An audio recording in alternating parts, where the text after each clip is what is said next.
안녕하세요. 클리블랜드 한미교회 김민석 목사입니다. 나는 왜 믿는가? 라고 하는 주제의 성경 공부, 김영복 목사님 쓴 책을 중심으로 해서 같이 수요일마다 여러분들과 함께 공부하고 있습니다. 지난주에는 이 책을 쓰신 김영복 목사님의 개인적인 경험이랄까요. 흔히 우리가 간증이라고 말하는 그런 목회자로서 또 한 사람의 크리스찬으로서 어떻게 하나님을 믿고 알게 되었는가라고 하는 그런 개인적인 이야기들을 나누었습니다. 물론 그 이야기 속에 저의 얘기도 조금 가미를 했었고요. 오늘부터는 이 책의 중심 내용, 본론을 같이 좀 다루어 보도록 하겠습니다. 나는 왜 믿는가라고 하는 이 책은 크게 세 가지 주제를 중심으로 해서 구성이 되어 있습니다.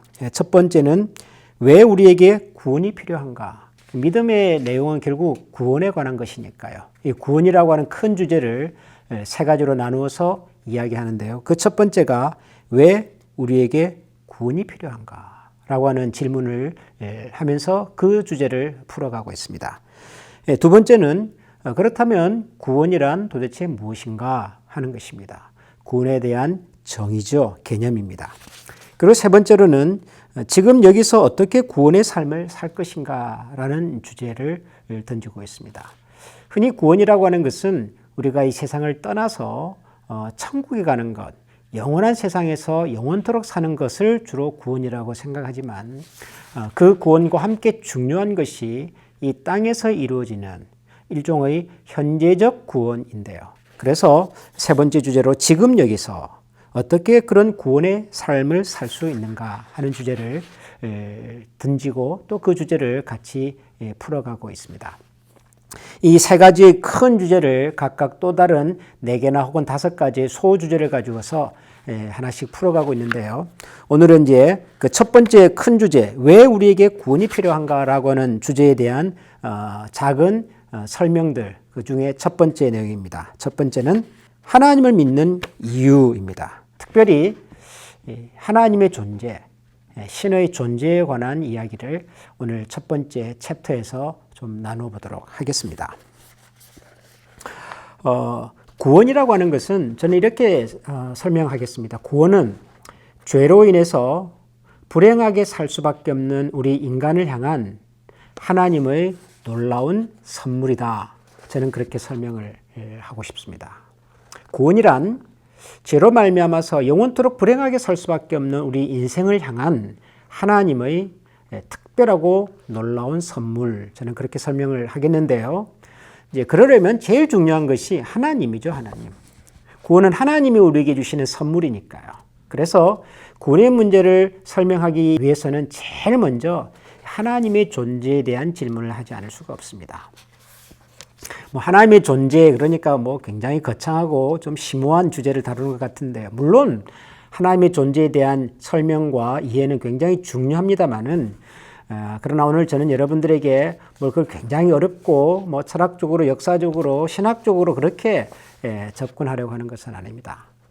우리가 쉽게 이렇게 한번 생각을 해보십시다. 하나님의 존재에 대한 입장, 사람들이 가지고 있는 하나님의 존재에 대한 입장은 크게 아마 3가지일 겁니다. 첫 번째는 나는 믿지 않는다. 나는 하나님 없다고 생각을 한다. 하나님의 존재를 부정하는 사람들이죠. 무신론자, 불신자, 그렇게 설명할 수 있겠습니다. 두 번째는 하나님의 존재를 인정하는 사람들입니다. 하나님의 존재를 믿는 사람들입니다. 그런 사람은 유신론자 혹은 신앙을 가진 사람들, 신자들 그렇게 말할 수가 있겠죠. 세 번째는 뭘까요? 하나님이 존재하는지 안 하는지를 나는 모르겠다. 소위 불가지론자입니다.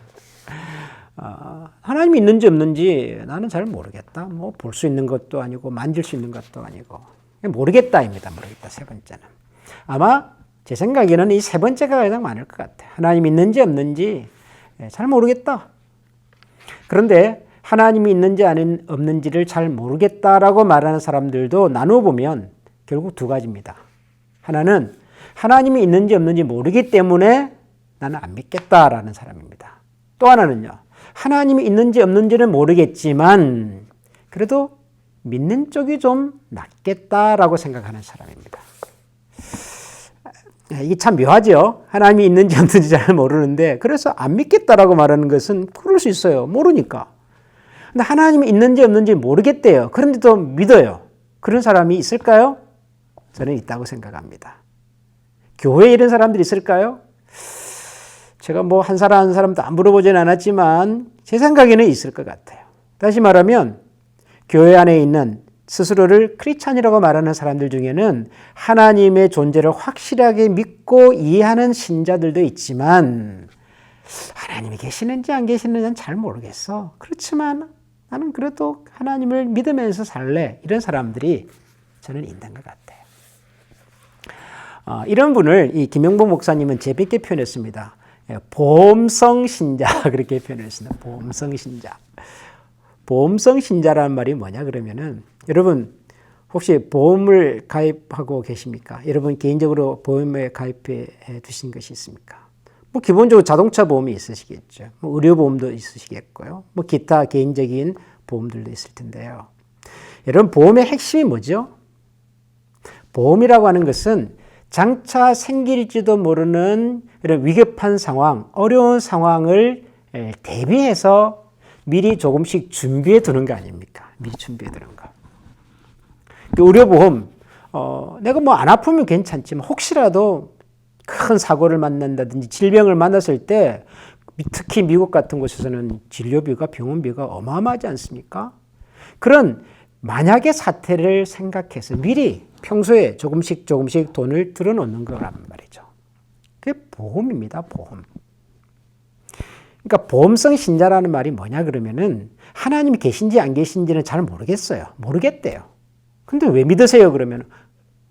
혹시 모르잖아. 아니 하나님 계시는지 안 계시는지는 모르지만 아니 그러다가 나중에 이제 죽어서 딱 저 세상에 갔는데 그때 하나님이 계시면 어떡할 거야? 그러니까 잘은 모르지만 뭐 그것도 뭐 하나님을 믿는다고 해서 내가 크게 손해볼 것도 없으니까 그냥 믿어두면 나중에라도 혹시 진짜로 그분이 계시면 그때 좋은 거 아니겠냐. 그렇게 생각하고 믿는 사람들을 이 김영복 목사님은 보험성 신자, 뭐 보험성 신자라고 그랬나요? 하여튼 보험성 믿음 그렇게 표현했네요. 보험성 믿음. 그럴 수 있겠죠. 잘은 모르지만 안 믿는 것보다는 믿는 게 낫겠냐. 그런 생각으로 믿음 생활하시는 분들이 있습니다. 그런데 엄밀하게 따지면 그런 분들의 믿음을 믿음이라고 말하기는 어렵습니다. 그냥 하나님이 있을 것으로 막연하게 생각하고 하나님의 존재를 막연하게 인정하고 믿는 믿음, 그것을 믿음이라고 말하기는 좀 어려울 것 같아요. 실제로 성경에 보면 그런 말씀이 있습니다. 야고보서 2장 19절에 보면 네가 하나님은 한 분이신 줄을 믿느냐? 잘하는도다. 귀신들도 믿고 떠느니라. 네가 하나님이 한 분이라는 것을 아느냐? 믿느냐? 좋다. 그 정도는 귀신들도 한다 그럽니다. 그러니까 귀신들도 하나님의 존재를 알죠. 인정하죠. 그렇다고 귀신들이 하나님을 신뢰하고 하나님을 사랑합니까? 그러지는 않죠.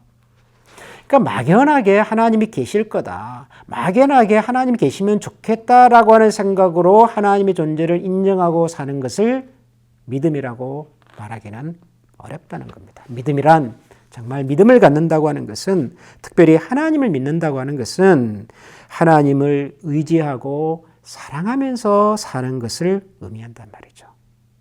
그런 의미에서 믿음은 뭘 갖고 안 갖고 하는 소유의 대상이 아니라 우리의 삶을 변화시켜내는 그런 능력이죠, 능력. 그래서 김영복 목사님은 믿음은 명사가 아니라 동사입니다. 이렇게 표현을 했는데 저는 수긍이 되는 표현이었습니다. 하나님을 신뢰한 상태에서 살아가는 것, 이것을 믿음이라고 말하니까요.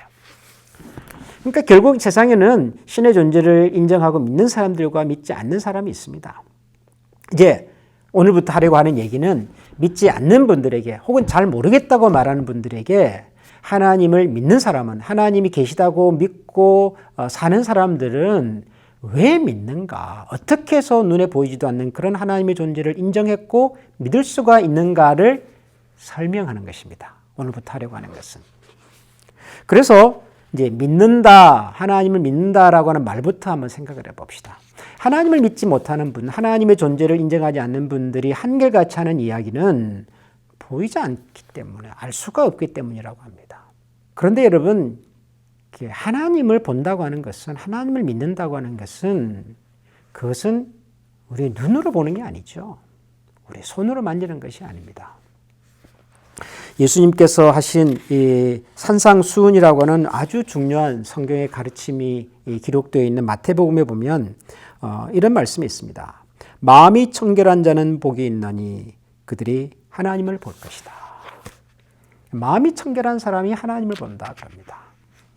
마음이 깨끗하다, 마음이 청결하다, 이게 무슨 의미인지 여러 가지로 설명을 할 수가 있겠습니다만은 핵심적인 것은 뭐냐 그러면은 하나님이라고 하는 대상은, 하나님이라고 하는 존재는 우리의 눈이나 혹은 손이나 혹은 우리의 피부로 만지고 느껴지는 것이 아니라 우리의 마음을 통해서 보는 거다 그런 얘기죠.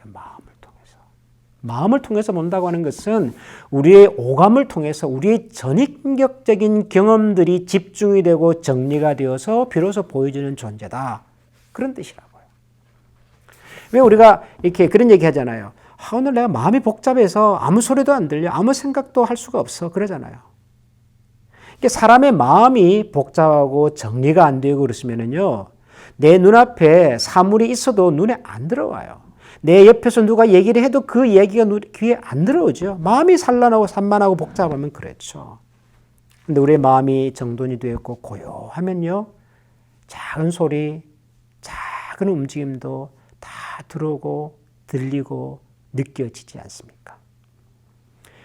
그러니까 마음이라고 하는 것은 그런 겁니다. 우리의 생각과 마음을, 우리의 모든 관심을 집중해서 열어놓고 들으면, 보면, 그런 뜻이라고요.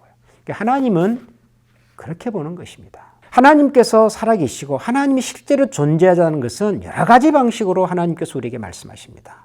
이제 이 김영복 목사님께서는 그걸 크게 네 가지로 설명하십니다. 하나님께서 살아계시다는 증거, 하나님의 살아계심을 우리에게 보여주는 네 가지 분명한 증거가 있다, 이렇게 말씀하세요. 첫 번째는 하나님이 지으신 창조 세계, 우리가 살아가는 이 자연 만물이 하나님이 계시다고 하는 것을 보여주는 첫 번째 증거다, 그렇게 말씀하십니다. 예수 믿지 않는 분들은 이런 얘기를 해도 이런 표현이 그렇게 썩 설득력 있게 들리지 않을 수 있습니다. 그런데 여러분, 이렇게 한번 생각을 해보십시다. 우리가 유명한 화가의 그림을 이제 본단 말이죠. 그러면은 그 화가가 그림을 그리고 난 다음에 이렇게 사인을 옆에 하지 않습니까? 그래서 이 그림을 그린 사람은 누구누구구나 하는 것을 우리가 알지요. 근데 그 그림을 잘 아는 사람, 많이 본 사람, 그리고 그림을 정말 좋아하는 사람은 똑같은 화가가 그린 그림이라도 이름이 없는 그림이라도 있지 않습니까? 똑같은 화가가 그린 그림 중에서 이름을 써놓지 않는 그림도 알아봐요. 왜 알아보죠? 같은 화가가 그린 그림에는 그 화가의 특징이 묻어나 있기 때문에. 그래서 그림만 보고 알아요. 이거는 어느 화가가 그린 그림. 그러잖아요. 제가 그림을 잘 모르지만 워낙 유명한 피카소 같은 분의 그림을 딱 보면 저건 피카소가 그렸을 것 같아 라는 느낌이 확 오지요. 워낙 독특하니까요, 그분의 그 화풍이. 그러니까 우리가 그림 하나를 봐도 이 그림은 누구가 그렸을 거야 라는 생각을 하게 되죠. 더 근원적으로 그림 하나를 딱 보면 우리는 당연하게 그렇게 생각하겠죠. 누군가 이 그림을 그린 사람이 있을 거야. 그렇잖아요. 세상에 그냥 저절로 그려진 그림은 없는 것 아니겠습니까? 여러분, 그림 하나도 누군가가 그려야만 작품이 되어 나올 수 있다면 우리가 살아가는 이 세상 모든 만물은 그림 하나에 비교할 수 없을 만큼 복잡하고 신비롭고 그리고 어마어마하게 위대한 작품인데 그게 도대체 저절로 그려졌다, 저절로 만들어졌다라는 설명이 말이 되겠느냐라는 겁니다. 이건 나중에 기회가 되면 다시 한번 설명하기로 하고요. 그렇게만 넘어가겠습니다. 우리가 살아가는 세상은 이 세상 만물을 지으신 분이 존재할 수밖에 없구나 하는 것을 우리에게 보여준다는 겁니다. 창조세계입니다. 두 번째로는 성경입니다. 성경은 하나님이 계심을 우리에게 증명해 주는 굉장히 중요한 증거입니다. 성경은 두 가지 방식으로 하나님의 존재를 우리에게 설명합니다. 첫 번째는 역사 속에서, 지난날의 역사 속에서 하나님이 존재하셨고 하나님이 활동하셨다는 것을 보여줍니다. 또 하나는 하나님은 지금도 우리 안에서, 우리를 통해서 역사하고 계심을 우리에게 보여줍니다. 성경은 과거와 현재 속에서 창조하신 하나님께서 그 지으신 세상을 지금도 운행하고 계시다는 사실을 보여주는 굉장히 특별한 증거입니다. 성경입니다. 세 번째로는 예수 그리스도를 통해서 우리는 하나님의 존재를 이해하고 믿을 수가 있다라고 말합니다. 물론 이것은 성경에 기록되어 있는 내용입니다. 예수님께서 제자들에게 그렇게 말씀하신 적이 있습니다. 제자들이 예수님을 찾아와서 하나님을 좀 보여주십시오. 그러니까 예수님께서 말씀하시기를 나를 본 자는 아버지를 보았다. 어찌하여 자꾸 나를 보면서도 나에게 아버지를 보여달라고 하느냐. 아버지는 내 안에 거하시고 아버지는 내 안에 계신 것을 내가 믿지 아니하느냐. 예수님이 제자들에게 그렇게 말씀하신 적이 있습니다. 예수님 안에 예수님을 통해서 우리는 하나님이 어떤 분이신지를 압니다. 예수님께서도 그렇게 말씀하셨습니다. 나는 아버지께로 하나님께로 가는 길이요 진리요 생명이다. 나를 통하지 않고는 아무도 하나님께로 갈 수가 없다라고 말씀을 하십니다. 그 말은 다르게 말하면은 하나님을 알 수 있는 가장 중요한 방법과 길이 바로 예수님이다 그런 뜻이죠. 예수님을 통해서 우리는 하나님을 알 수 있습니다. 그리고 네 번째는 이건 좀 주관적인 건데요. 우리의 실제 삶 속에서 우리가 하나님이 살아계시다고 하는 것을 인정할 수밖에 없는 일들이 있다라고 이야기를 합니다. 그러니까 이 세상에 살아가는 수많은 그리스도인들과 믿음의 공동체들을 보면서 하나님이 계시구나 하는 것을 우리가 안다는 것입니다. 제 개인적으로 이걸 조금 바꿔서 설명하면 이런 겁니다. 제가 이때까지 인생을 살아오는 동안 약 한 55년 정도 살아온 인생을 쭉 돌아보면 제가 계획하고 준비해서 만들어진 부분이 분명히 있습니다. 제가 어느 학교를 가고 제가 누구를 만나고 제가 결혼을 하고 어디서 살고 제가 결정해서 이루어진 결과들이 많이 있습니다. 그런데 제 지난 약 55년의 인생 속에는 제가 계획하지도 않았고 제가 생각하지도 않았던 부분이 내 삶의 한 부분이 되어 들어가 있는 경우들이 굉장히 많습니다. 그리고 그것은 내가 계획한 것보다 훨씬 더 제 인생에 중요하고 의미 있는 부분이 되어 있습니다. 근데 저는 계획한 적도 없고 생각해 본 적도 없는 일인데도 불구하고 그것이 지금의 나를 설명하는 부분이 되어 있다는 이 사실을 제가 설명할 방법이 없습니다. 제가 계획한 게 아니니까, 제가 생각했던 게 아니니까, 누가 나한테 가르쳐 준 것이 아니니까요. 제가 생각하고 설명할 수 있는 방법이 하나도 없습니다. 딱 한 가지 있다면 하나님이 하셨구나 하는 겁니다. 저는 저의 인생 속에서 하나님께서 하셨구나라고 설명할 수밖에 없는 일들이, 사건들이, 경험들이 너무너무 많습니다. 제가 목회자이기 때문에, 제가 크리스찬이기 때문에가 아니라 제가 그런 설명들을, 그런 직함들을 다 내려놓고 설명을 한다고 해도 하나님이 아니면 달리 설명할 수 없는 것들이, 그런 경험과 기억들이 제 삶 속에 너무너무 많습니다. 이 영상을 보시는 분들 중에는 아마 나도 그렇습니다라고 생각하는 분들이 계실 거고요. 또 어떤 분은 나는 그런 거 경험한 적 없습니다. 나는 그런 거 잘 모르겠어요 라고 하는 분이 계실지도 모르겠습니다. 그런데 여러분, 하나님을 믿는다고 하는 것은 우리가 마음으로 보는 것이다라고 말씀드렸지 않습니까? 정말 우리가 우리의 마음을 집중해서 하나님의 존재를 이해하고 깨닫고 또 믿고자 하는 그런 마음으로 하나님을 향하여 다가서면, 마음을 열면, 집중하면 하나님은 우리에게 말씀해 주십니다. 앞서 말씀드렸던 것처럼 창조 세계를 통해서 말씀하실 수도 있고, 성경을 통해서 말씀하실 수도 있고, 예수 그리스도를 통해서도 말씀하실 수 있고요. 우리가 살아가는 내 삶의 여러 흔적과 경험들을 통해서도 말씀하십니다. 하나님은 분명히 말씀하십니다. 문제는 말씀하시는 그 하나님을 우리가 들을 수 있느냐 없느냐 하는 문제지요. 정말 우리가 우리의 생각과 마음을 집중하고 정돈해서 하나님의 존재에 대하여 겸손하게 한 걸음 다가가면 하나님은 우리 모두에게 보여주시고 친히 말씀하신다고 저는 확신합니다. 저는 이 영상이 이런 고민과 이런 관심을 가진 분들에게 작은 도움이 될 수 있으면 좋겠습니다. 혹은 하나님이 계시는지 안 계시는지 난 잘 모르겠습니다. 내가 하나님의 존재를 어느 정도는 알 것 같은데 확신이 없습니다. 내가 신앙을 가져야 될지 말아야 될지 아직 잘 모르겠습니다. 뭔가 이 문턱에 서서 문턱을 넘을지 말지를 고민하는 분이라면 저는 그렇게 여러분들에게 말씀드리고 싶습니다. 마음을 정돈하시고 마음을 정결케 하시고 마음을 정돈하시고 집중하셔서 정말 하나님을 찾고 구하기만 한다면 하나님은 분명히 우리에게 말씀해 주시고 보여주시고 가르쳐 주실 것입니다. 그 하나님을 함께 만나고 찾아가는 아주 새롭고 흥미있는 여정이 될 수 있기를 주님의 이름으로 기원합니다. 기도하겠습니다. 하나님의 존재, 사실 하나님은 별로 관심이 없는 주제일 것입니다. 우리가 하나님이 살아계시지 않는지를 믿느냐 안 믿느냐와 상관없이 하나님은 존재하시기 때문입니다. 마치 저 하늘의 태양이 우리가 태양이 있다 없다를 가지고 갑론을박을 해도 그것과 상관없이 여전히 찬란한 태양으로 존재하듯이 하나님은 우리 사람의 믿음 유무와 상관없이 하나님으로 살아 계십니다. 다만 그 하나님을 하나님으로 이해하고 하나님으로 깨닫고 하나님으로 믿을 수 있는가 하는 것이 우리 사람에게 주어진 중요한 과제입니다. 사랑하는 하나님, 이 영상을 함께 보고 또 생각하고 관심을 가지고 있는 이 모든 분들이 우리에게 여러 가지 방법으로 말씀하시는 하나님의 음성을 듣고 그 하나님을 알고 그 하나님을 만나서 그 하나님을 사랑하며 신뢰하며 살아갈 수 있는 신실한 믿음의 걸음을 시작할 수 있도록 도와주시옵소서.